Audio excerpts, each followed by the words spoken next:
Vous êtes tous les bienvenus à cette conférence spéciale sur Jean Calvin, en particulier ceux qui n'ont jamais assisté à une conférence avec nous. Je dois vous expliquer le format de cette conférence pour le reste de notre temps. La conférence vient ensuite. Ensuite, nous aurons une session de questions-réponses où vous pourrez partager vos commentaires et poser les questions que vous souhaitez.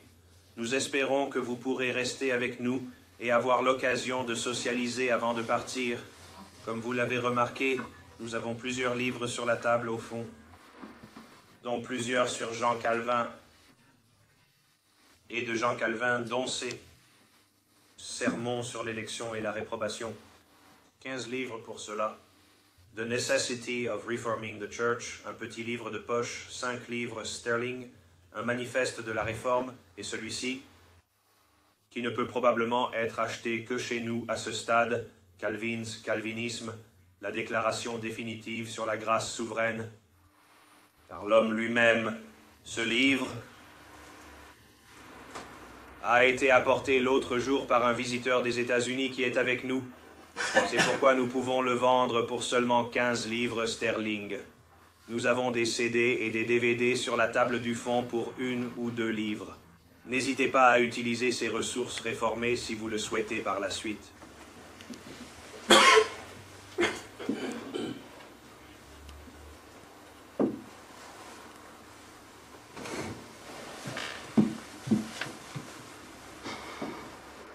Aujourd'hui, le 10 juillet 2009, marque le 500e anniversaire de la naissance de Jean Calvin. Et cette année, est le 450e anniversaire de la publication de son plus grand ouvrage, Les Instituts de la religion chrétienne, 2 Anniversaires Importants.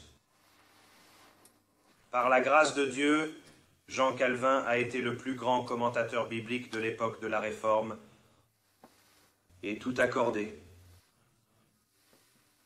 Calvin a commenté la plus grande partie de l'Ancien Testament et tout le Nouveau Testament,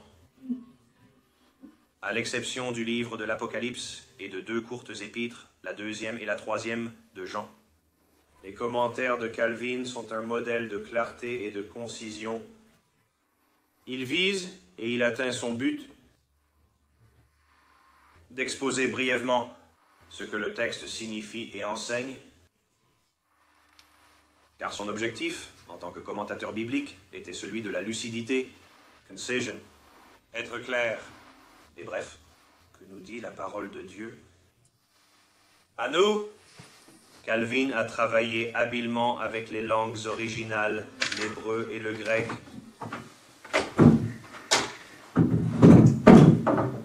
Et le grec. Les commentaires de Calvin ont été traduits en diverses langues modernes et utilisées dans le monde entier. Ils sont étudiés avec attention par les ministres chrétiens du monde entier. Par les ministres chrétiens, les étudiants en théologie et les croyants du monde entier. Et ils ne sont pas trop difficiles pour vous si vous pouvez mettre la main dessus. Même les catholiques romains et les plus grands critiques les estiment hautement. Et même ce vieil hérétique, James Arminius, a dit ceci. Après la lecture des Écritures, j'exhorte mes élèves à lire les commentaires de Calvin. J'affirme qu'il excelle sans comparaison dans l'interprétation des Écritures et que ses commentaires devraient être plus appréciés que tout ce qui nous a été transmis dans la bibliothèque des pères. Pour une fois, Arminius disait la vérité. Les compétences de Calvin données par Dieu sont à l'origine de cette vérité. Calvin était le plus grand théologien de la Réforme. On l'appelle même le théologien. Lorsque cette expression était utilisée, les gens du XVIe siècle savaient de qui il parlait. Jean Calvin était un homme de la 2e génération réformateur Il est né quelques 26 ans après Martin Luther et 25 ans après Ulrich Zwingli. Cela a permis à Calvin de s'appuyer sur de développer et de systématiser le travail de ses prédécesseurs, et même par endroits de les corriger. D'autant plus, Calvin a glorifié toutes les doctrines à la gloire de Dieu. Il était particulièrement clair sur la double prédestination et la souveraineté absolue de la grâce de Dieu. Calvin s'est développé au-delà des autres de son époque. La vérité de la scène et du culte chrétien, pour ne citer que deux sujets. Nous avons l'opus magnum de Calvin, son plus grand ouvrage, Les Instituts de la religion chrétienne. Dans les 63 premières années qui ont suivi sa publication,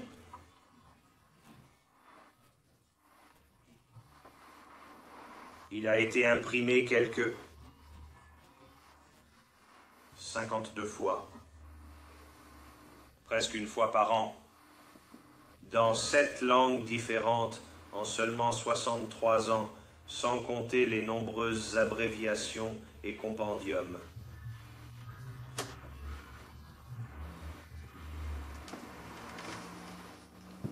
S'appuyer sur sa compréhension stratégique de la parole de Dieu et de ses compétences théologiques, Jean Calvin a été, troisièmement, le plus grand organisateur de la Réforme. Ce point est important car de nombreux mouvements qui a bien commencé a été perdu en raison d'un manque d'organisation ou de mauvaise gestion. C'était un problème et un danger dans de nombreuses régions de l'Europe réformée à l'époque de Calvin et en particulier en France. Il y avait un bon nombre de croyants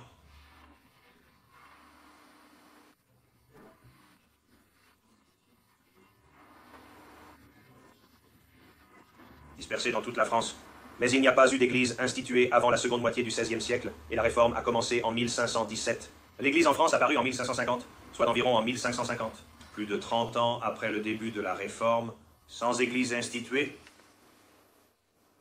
à partir de la parole de Dieu, Calvin a défini le régime ecclésiastique biblique. Il a compris que l'Église ne devait pas être gouvernée comme une horde de rats grattant dans la paille, mais par des responsables nommés par Dieu, et que pour l'ère post-apostolique, la Bible parle des pasteurs et d'enseignants, deuxièmement, des anciens, et troisièmement, diacres, et que les responsables de l'Église se réunissent dans ce que l'on appelle un consistoire, une session ou un conseil, pour superviser le travail de l'Église. Cela comprend la discipline de l'Église, jusqu'à l'excommunication. L'excommunication.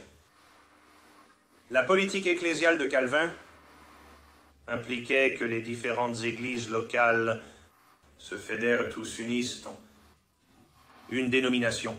Les églises n'étaient donc pas indépendantes, elles se maintenaient ou s'effondraient totalement par elles-mêmes. Le synode est l'organe ecclésiastique le plus élevé ou le plus large. L'organisateur Calvin a également initié et développé un programme éducatif rigoureux pour les membres de l'Église. Au centre, la prédication doctrinale expositoire qui consiste à expliquer et à appliquer la parole de Dieu semaine après semaine, dimanche par dimanche, année après année, afin que les gens sachent ce que les Écritures enseignent. De plus, les membres de l'Église, doivent affirmer et jurer qu'ils croyaient et adhéraient à une confession. Pas seulement les responsables, mais tous les membres de l'Église devaient étudier les Écritures et confesser la vérité de Dieu. Oui, nous croyons que c'est ce que dit la Bible. Ainsi, l'ensemble de la congrégation et simplement quelques intellectuels ou les ministres ou les anciens de l'Église